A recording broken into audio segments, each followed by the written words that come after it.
Halo teman-teman, kali ini kita akan mempelajari bagaimana cara mempublish atau menerbitkan konten pada website yang sudah kita buat menggunakan CMS WordPress.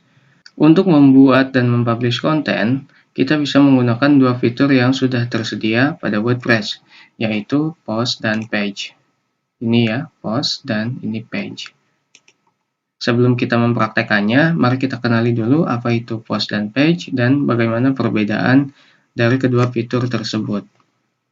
Yang pertama adalah post. Post atau postingan merupakan fitur WordPress yang memungkinkan penggunanya untuk membuat konten secara berkala, entah itu setiap hari, setiap jam, atau bahkan setiap saat, dan bisa disesuaikan dengan kategori yang diinginkan. Konten di sini bisa berupa artikel, video, galeri, ataupun yang lainnya. Contohnya pada situs kompas.com.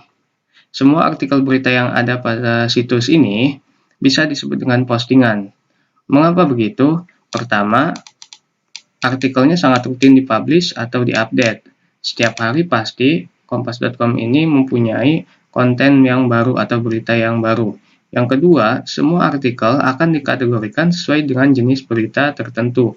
Misalkan kalau kita mengklik menu ini bola ya, akan banyak artikel-artikel berita seputar berita bola. Di antaranya Liga Indonesia, Champions, ataupun yang lainnya. Jadi, jika teman-teman ingin membuat artikel setiap hari pada websitenya nanti, maka buatlah artikel tersebut menggunakan fitur post. Oke, post sudah kita bahas, selanjutnya page. Page merupakan halaman statis atau halaman tetap, dan biasanya jumlahnya tidak sebanyak post. Fitur page biasanya digunakan untuk membuat halaman about us, kontak, dan lain-lain pada website. Lalu apa sih perbedaan post dan page? Oh ya, kita bahas dulu contoh page. Untuk contoh page sendiri pada situs kompas.com ini ada di paling bawah, di scroll di bawah. About us, advertise, police, dan yang lainnya ini merupakan contoh dari page. Kalau kita klik about us, nah ini bisa disebut dengan halaman statis. Ini jarang sekali diubah. Ya. Atau produk editor meet us juga ini disebut dengan page.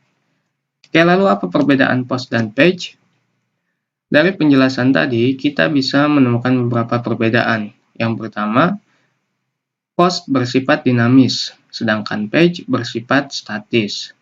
Yang kedua, post biasanya digunakan untuk menulis artikel, blog, atau berita terbaru. Sedangkan page biasanya digunakan untuk membuat halaman about us, profil, kontak, ataupun yang lainnya. Perbedaan yang selanjutnya yaitu post bisa dikategorikan dan diberikan tag, sedangkan page tidak bisa. Yang terakhir, post biasanya sering diupdate, sedangkan page tidak.